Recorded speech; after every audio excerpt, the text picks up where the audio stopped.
Hola, hola, amiga. Today on this Viva la Mami Spotlight episode, we welcome Jess Winns. She is a soon-to-be mother of four, Latina entrepreneur, and the author of her first book, Beneath the Skin, which is written for women seeking to grow in their healing and personal development journey. As a mujer who grew up with a single mother in the city of Chicago, life had its share of challenges, which only got harder when she became pregnant with her first daughter at a young age. Despite the challenges and struggles with her past, Jess persevered and kept going to be the best version of herself. As I reflect on our conversation, one of the biggest takeaways I got is that although being a parent is an important and rewarding responsibility, it is also important to have a sense of identity and purpose outside of that role. Pursuing your dreams can help you maintain that sense of self, which can make you a more well-rounded and fulfilled mama. Jess possesses an impressive story, and she shares her background and wisdom, and she also provides tips on how you can live your best life. If you've ever struggled with anything that life throws at you, that you ultimately even victimize yourself with those situations, I recommend that you listen to this VLM Spotlight episode with Jess Winns. So stay tuned. Welcome to the Viva la Mami podcast. I am your host, Jessica Cuevas. I am a mother of two on a mission to help redefine the meaning of motherhood as a modern Latina mom. Motherhood can be a complex journey, interwoven in two identities that often make us feel ni de aquí ni de allá. Viva la Mami is committed to providing you with knowledge, tools, and support to navigate the challenges and triumphs of motherhood as Latina moms. On the show, we'll be discussing culturally relevant topics that will help inform and empower you in whichever season you are in on your motherhood journey.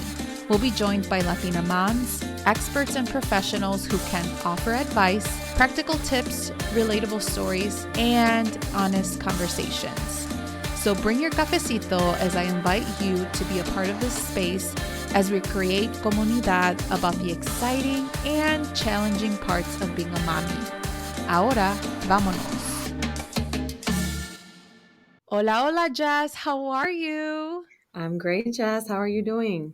I am good. Thank you so much for being here. This has been an interview in the making for the past, I don't know how long. And finally, we have the opportunity to talk to each other and have this conversation about you, your story. I think that there's a lot of truthfulness, a lot of personal development, and just empowerment that you share through your story and now your book that we will talk a little bit more about.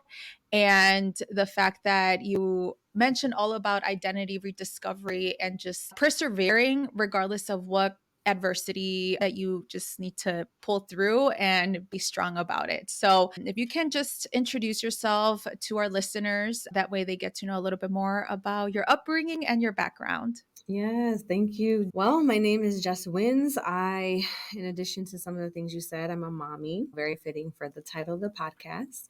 And I'm a mom of three girls. I was born and raised in the city of Chicago, raised by a single mom in a family building. And I'm a product of the city, product of Chicago Public Schools, very much a city girl at heart. I've moved around a few times and currently in the Kansas City area. And yeah, I've just really, after I went to DePaul University, so after graduating from DePaul, I had no idea actually that entrepreneurship was even an option. I truly had no idea. I didn't grow up with business owners in my family. Everybody had their 9 to 5, their secure job. And that's what I was told to go to college for. So to be able to get a degree and get a good job. But ever since I graduated, I've pretty much forged that path of entrepreneurship in different ways. That's led me to where I am today. And then, yeah, recently in this past year, I became a published author. Yes, that is awesome. Congratulations. That is such Thank a huge you. accomplishment. And yeah, like how you mentioned that you are a mommy of three. And so not only are you a mom, and you did mention this on your book as I was like skimming through before our Mhm. interview today, you mentioned that you didn't let motherhood define who you are. You made your own sort of identity as a mom. And Absolutely. so not only are you a mom, but you were able to manage a non for profit. Mhm. You have a skincare business, you have a media company, and like you said, you recently became an author, and I'm sure that there's more things than all of these titles that you hold. So like, how do you do it all? What is your motivation to work in a variety of platforms? Yeah, so I love that you pointed out the idea of defining yourself outside of motherhood and what that looks like. And for me, because I became a mom at a young age, I was 19 when got pregnant. I was still a student at DePaul. And by 20 years old, I was a single mother because her father decided that he did not want to be a part of her life. And we'll talk about this a little bit later, but that struck a major chord with me because I also grew up without a father in my life, my father in my life. And so through the journey of becoming a motherhood and as you transitioning into that new role, right? Especially at a time where a lot of people my age were still discovering themselves and who they Mhm. were and partying and traveling and just it was my life looked very different from my peers. But at the same time, because I became a mom, my perspective about what was important in life totally changed. Prior to that, I was like, I'm going to graduate and go into corporate America and work my way up the corporate ladder. And that was my goal. That was my vision. And so after I had my daughter, I was like, this is bigger than just working for a company and making money and getting a check. What is it that what meaning am I bringing to life, to my life, to her life, to this world? What impact am I creating? And that's when I came up with the idea for my nonprofit organization. But yeah, as far as what was the motivation, my child. And she and her sisters have been my motivating force ever since. Everything I do is very much tied and linked to them. And so I think motherhood, when we allow it to, can bring us into this new version of ourselves that likely already existed, but it's like we blossom into that. And when we can embrace it, then we can embrace motherhood and the fact that we as women have evolved. And what does Mhm. that look like for us? And allowing that energy to transform us into who we're becoming. So, yeah, I think it's very important to have identity outside of our children, right? Yeah. Yeah, and I love that because I struggled with my identity as a new mom. And at first, I was so career focused. I wanted to climb up the ladder, if you will, with my background in college access work. And once I became a mom, I'm like, oh my gosh, like my perspective, my viewpoint completely changed. And that's something that I have shared in previous episodes how the main focus was me being a mom and that was my identity. But then I came to this breakout point where I'm like, I don't know who I am because I do want to be a mom, but I still want to do the things that give me joy, you know, that also create purpose for me. And I love how you had like literally shared that you are not only a mom, but you're also focusing on the things that you want to do and prioritize. And again, that spark joy. And so I love this that you share and how, yes, your kids have been your motivation, but you still haven't lost track of yourself. You still haven't lost yourself.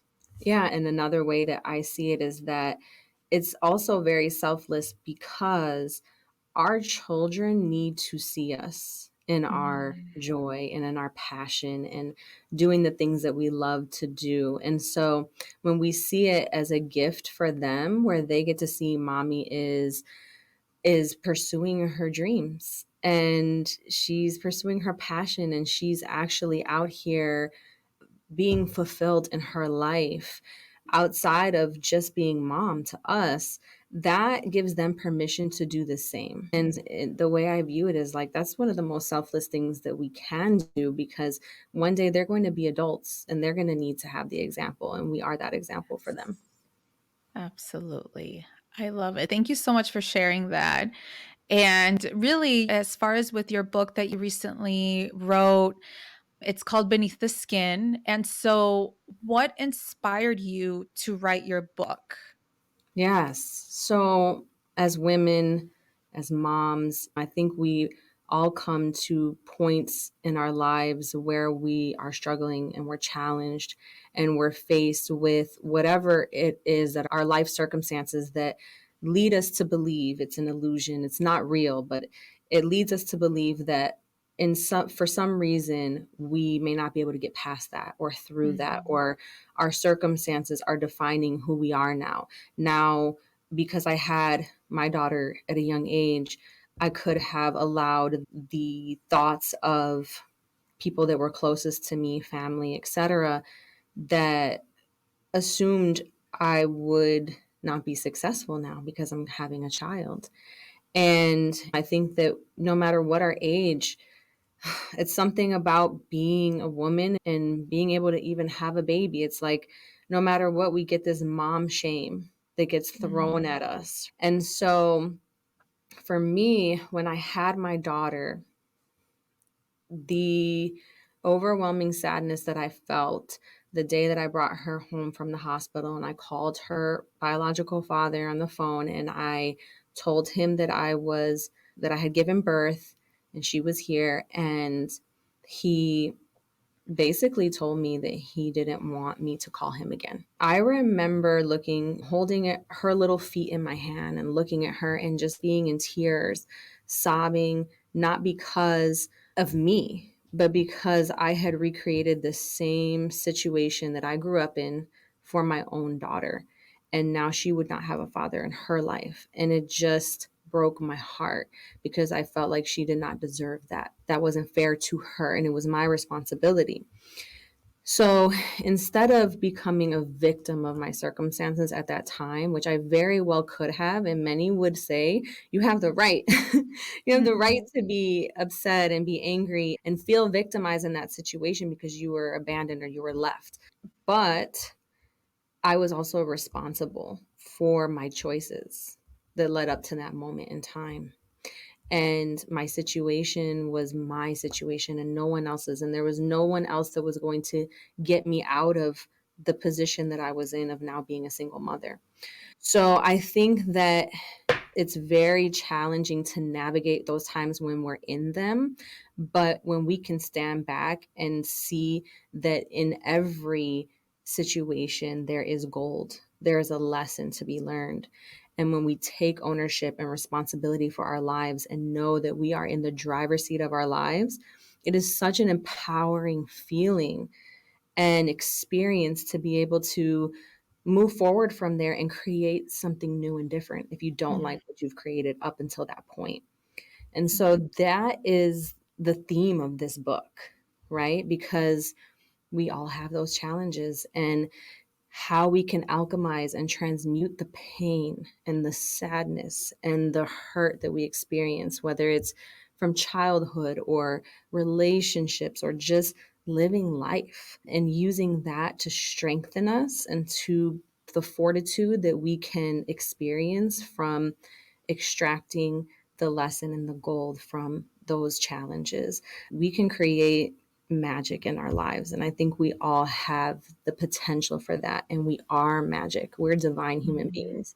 Mhm. So that is really premise of this book and how to do that. And I share the ways in which I learned how to make that happen from some of my greatest challenges and struggles in life with the reader. Right. Yeah, I love this because I often think about myself, but definitely the women that I look up to. They are such strong willed women.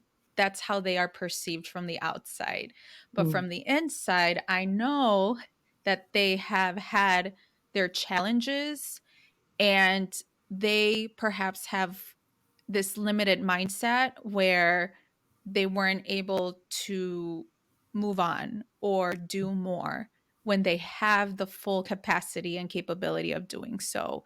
And they do end up victimizing themselves. But I know that they have so much more to offer, so much more to do, and it's hard, right? And for me to recognize that, I don't know how they see themselves, right? And Mhm, even myself mhm. too, right? I guess I have fully pivoted out of what I used to do in college access work, and even though I still am doing some of the work part-time, I knew that something was missing that I needed to just amplify out to the community. And that is with me creating this platform. And this is sparking joy. This is something that I'm taking out of myself to ensure that Latina women aren't alone and isolated in their motherhood journeys. And so for me, that is already like putting in some sort of fulfillment in my life. But yeah, like you in your book, like you talk about how you overcame adversity from growing up without a father and how you were yearning for closure, and also how you raised a daughter without a father. And then like you provide tips and sharing how, readers can really empower themselves and feel empowered on how they can become the best version of themselves. And so, what are some of the major takeaways that women can take based off of what you share in your book? Yeah, so I would say the biggest one would be to the power of self reflection, the Mm, power of going inward and understanding that we have all the answers that we require. It's a matter of getting intimate with ourselves, getting quiet with ourselves, and tapping in. And it's easy to downward spiral. Like that can be easier at times than lifting ourselves up and being in the energy of joy and happiness. And because we look outside of ourselves for that. Most mm, people do. And that's why I also talk about this in the book, the excessive consumption of society and how we are constantly bombarded with messages to buy this or take this, go here, do that. It's everything outside of us that's somehow going to bring us the fulfillment that we so deeply desire because there's mm, voids within all of us that we seek to fulfill. And when we can truly tap in and understand what those are and do the reflection and do the work, there is a free workbook download that I provide for the reader to be able to do in tandem with reading the book. And you don't mm. have to, but if you want to take that next step, if you want to have that reflection piece available for yourself, I think it's so important because that's how we level up. And when we can do that and when we can start to see the lessons, like I said, the gold that is in every experience in our lives, even some of the worst.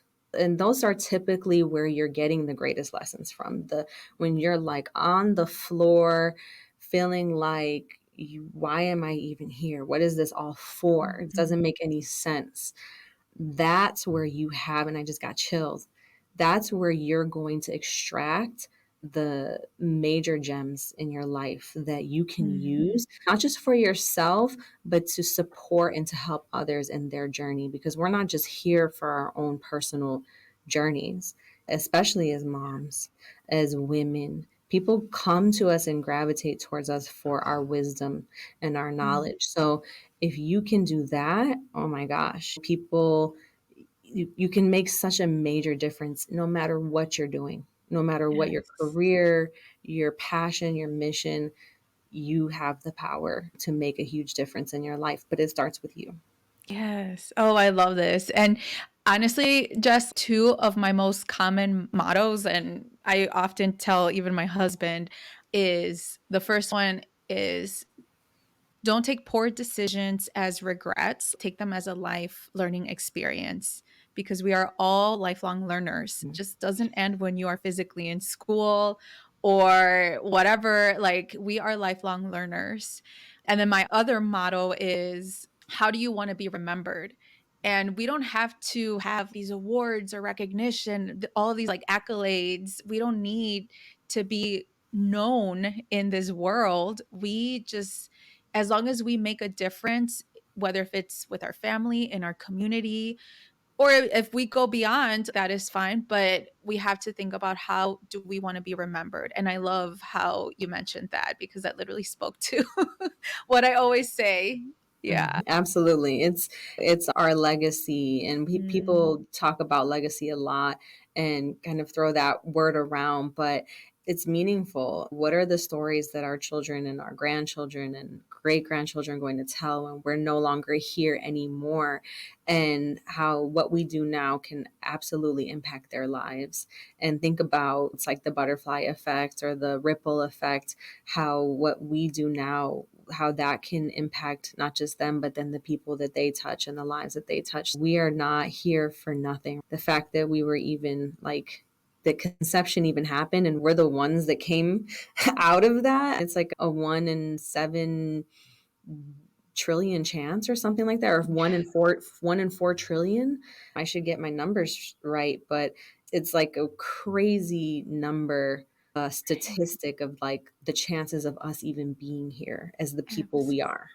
yes, that definitely gives perspective. And it's really our responsibility to do something, right? And Mhm. not just, again, victimize ourselves or think of ourselves as deficits. And I love that you provide a workbook to work on yourself and recognize your past experiences and do something out of that, which, yeah, I appreciate. Thank you. Yeah.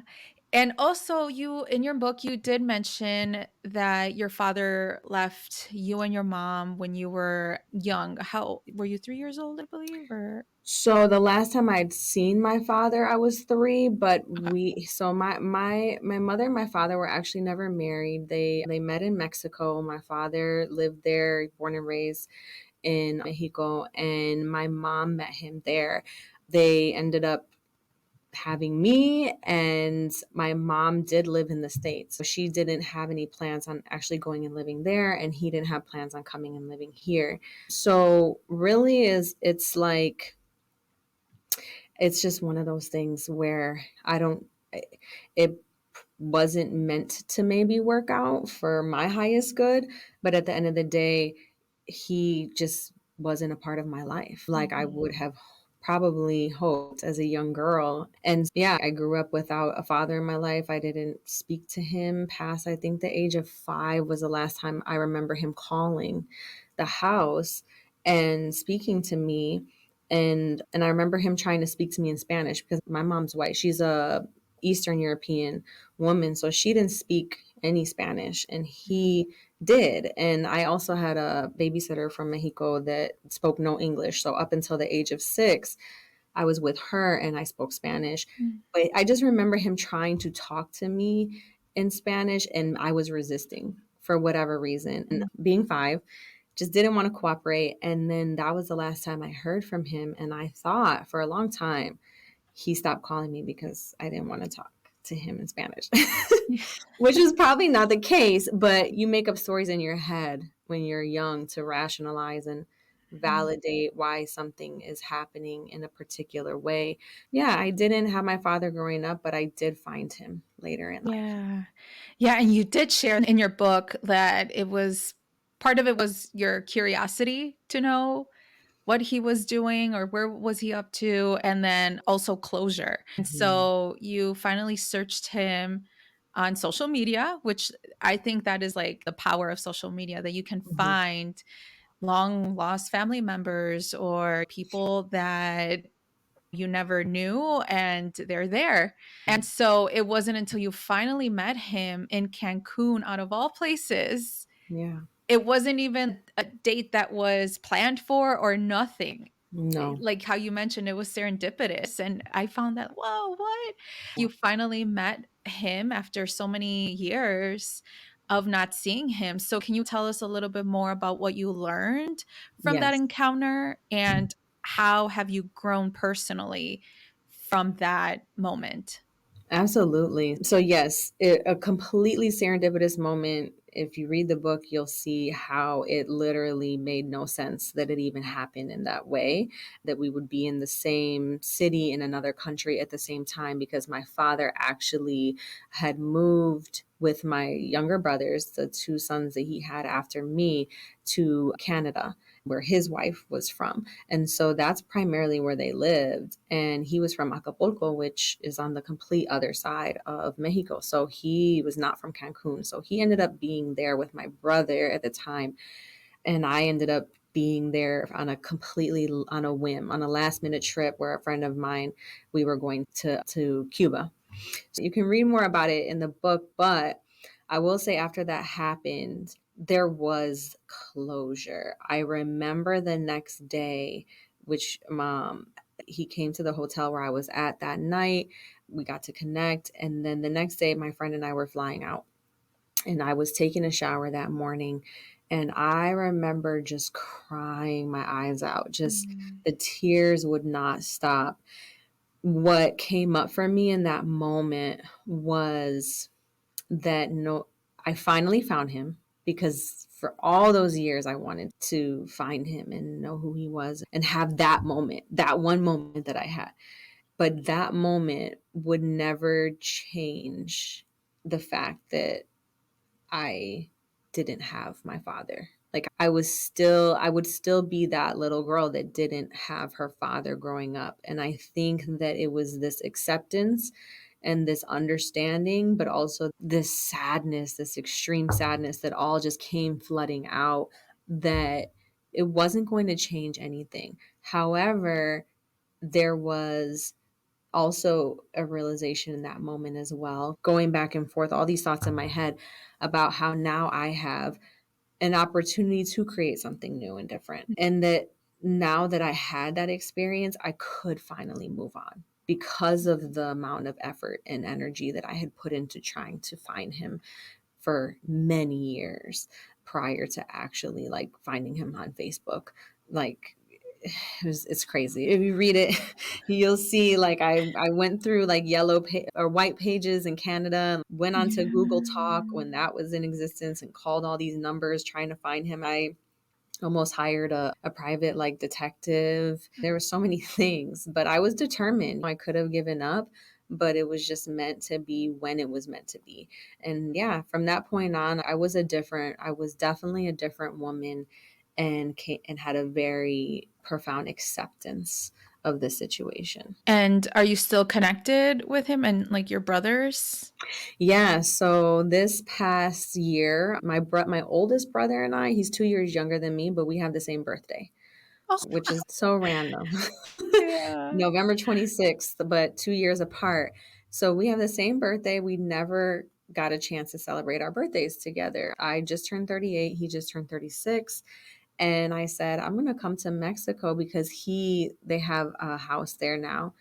And we get to celebrate our birthdays for the first time in our lives. So So fun. yeah, I was there and I stayed for a month. I grew up an only child, so my brother just had his first daughter like a year and a half ago, and I was like, I get to have a niece. Because I didn't think I would ever have nieces or nephews.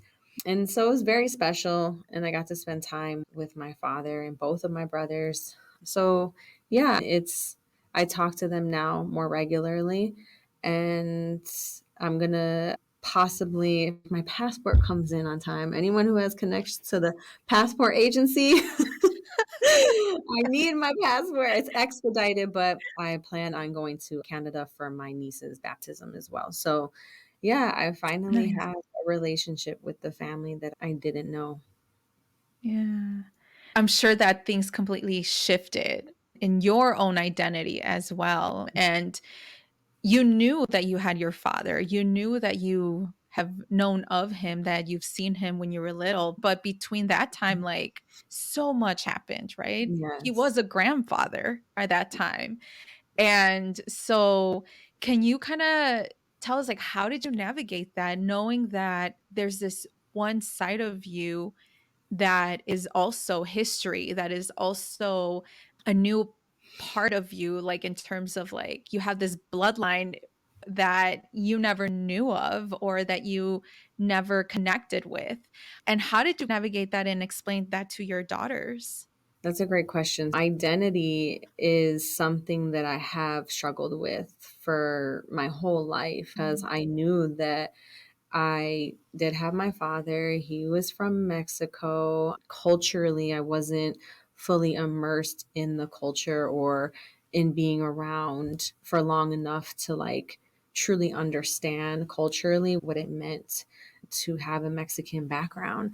And my mom's side of the family, that wasn't anything that they knew about either. I remember saying when I was like, I think I was like 8 years old, and I said to one of my family members, I'm half Mexican. And my family member was like, no, you're not. Your mom's raising you. So you're what we are. And I don't think that she meant it to hurt me in any way. I think it was more of a protection for me because because I was on some level, like I was abandoned by my father. I was left with to, and he was living his life and he had no play in raising me. And so my family was like protective in that sense. But what that did to me was made me think, okay, I guess I like, can I actually claim this? Can I claim this side of me that runs through my blood? That when I'm in public, people know I'm not just white, or people speak to me in Spanish and then not fully knowing the language fluently. And in high school, I went to primarily like a Black and Latino school, and most of the people that were Latina didn't fully connect with me because they were so immersed in their culture, whether it was like Mexican, Puerto Rican, whatever. But I didn't speak the language. I had no understanding. So it's like they just didn't want to have anything to do with me, which was okay too, because I feel like I understood at that point. Like I felt different. I didn't feel like I had that connection, but it definitely has played into my life in many ways of who am I? Like, what do I get to, how do I get to refer to myself? I remember when I started my business 7 years ago, my company, Ari Rose, a friend of mine who is Latina was like, you're a Latino owned business. And I was like, "Oh, am I? I don't." And there's this energy that even being in Mexico, even visiting a few times I've been throughout my life, it's like I was conceived there, but going and still feeling a connection but not feeling a connection, and wanting to know more of my history of family and culturally, but then even like my own family on my father's side, not really there. Like, I don't know, that I missed the time of being young and being taught. My grandmother has like dementia on my father's mom. She's just not in a place to be able to do that. Like, family members are not all together. And so I know I'm rambling, but it's just one of those things that when you are mixed in that way, or bicultural, by ethnic, racial, you have to come to a point where you accept that, and then you learn what you learn. And then, but you also have to accept that wasn't how you were raised to. Mhm. So understanding all those pieces. And my children are multiracial. Like, their fathers are Black, African American. So they even ask me sometimes, what am I? I trying to understand for themselves. So identity is a big thing. It is such a big thing. And it's very easy for people to put us in a bucket, all of us. It's very black and white. And there's no gray area where, people who do have this dual identity, who are biracial, multiracial, I just hate it that they are known as different, that they categorize them differently. And it's not your fault. It's no one's fault. I think it's just like how the system is. And yeah, and I'm sure that it puts like a toll, right, in asking yourself these questions like, who am I? And Mhm. people reinforcing that and saying, who are you? Who are you really? You tell me. And I've experienced that even myself when I'm like 100% Mexican. My parents are both from Mexico. And yeah, and all of these microaggressions and things that you hear. And the concept of identity is beautiful because you at least get to define that. But unfortunately, the way that our society works, they still put us in buckets.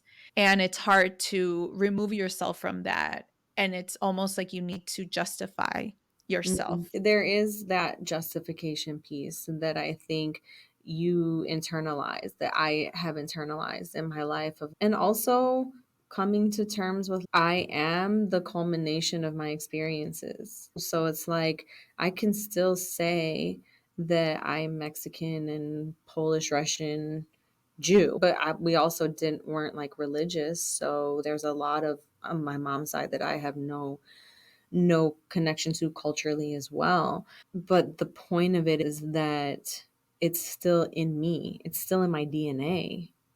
I can acknowledge, like I see my father and I see him, I look at him and I see parts of me, that, oh my gosh, we have the same body. Like we have the same feet. There's genetics that you can't take that away from someone. It's also, I've thought about it in terms of individuals that were adopted from different countries into families that are not culturally the same.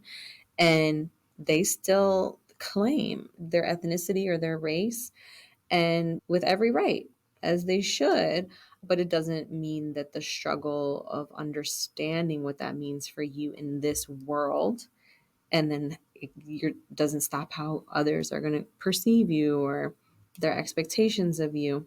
So, yeah, it's something to navigate. But the older I get, the more I just determine, like, I get to determine who I am. My identity is my identity. And also, even more, the more like spiritual I am and connected to that, I know that all of this is just part of the human experience.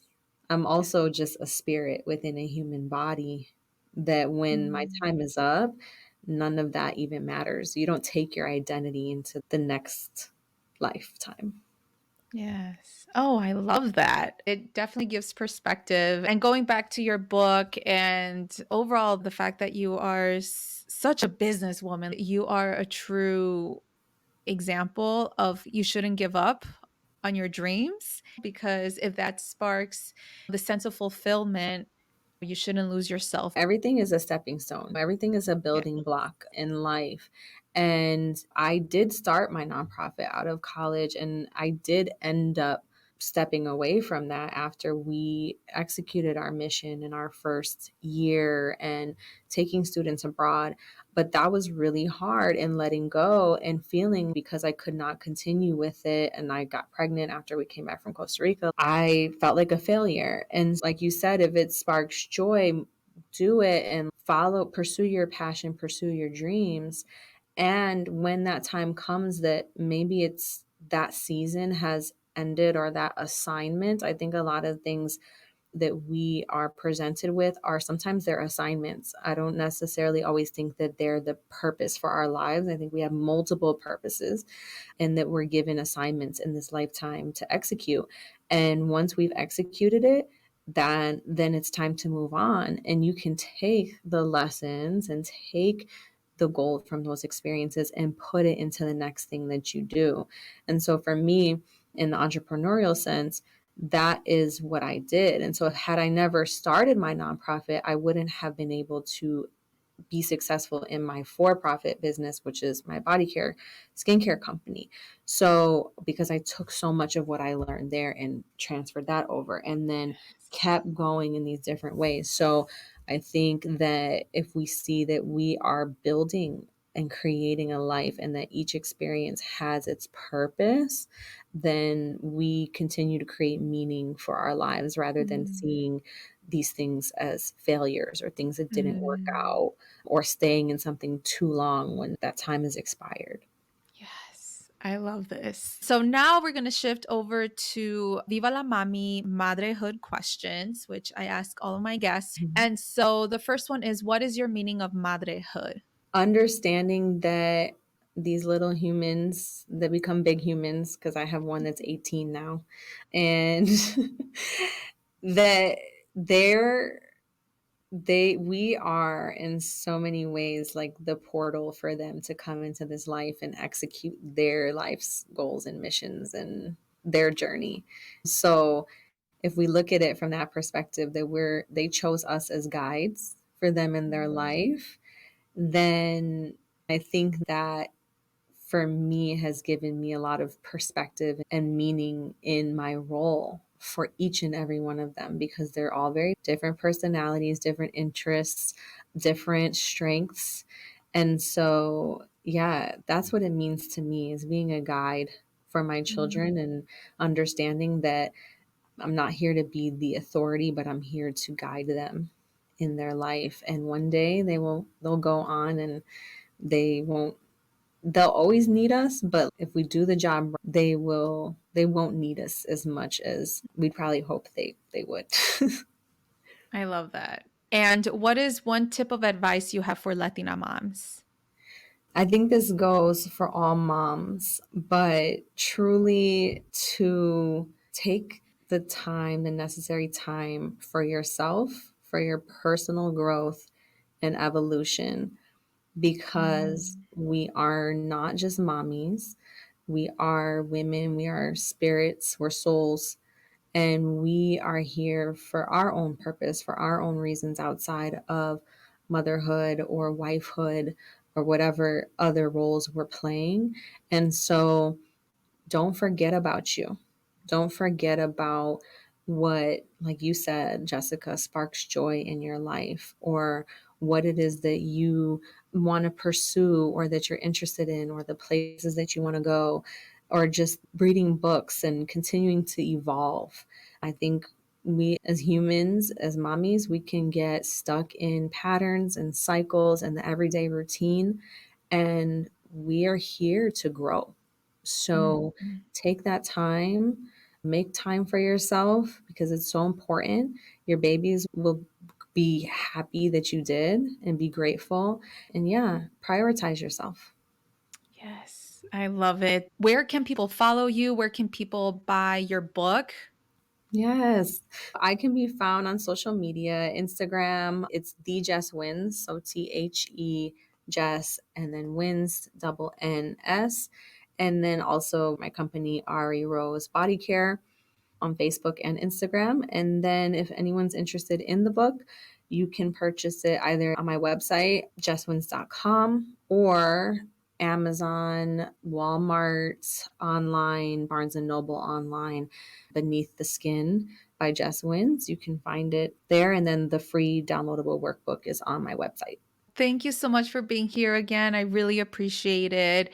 I love all of your words of wisdom, and you bring a lot of like spirituality in this conversation, which I appreciate because that's something that I need to work on as a reminder for myself. And again, if I want to grow and become a better version of myself, I need to take on the life experiences that I had and move forward with it, right? Don't utilize it as like regrets or failures, like you mentioned. There's more to it. And part of that is that spiritual growth and personal growth. So thank you so much for sharing all of this. I really appreciate it. Thanks, Jessica. I appreciate you so much. Thank you for amplifying my voice and providing this platform for us. Of course. Thank you. Thank you for tuning in to the Viva la Mami podcast. If you like this episode, make sure to leave a review and write what episode really resonated with you.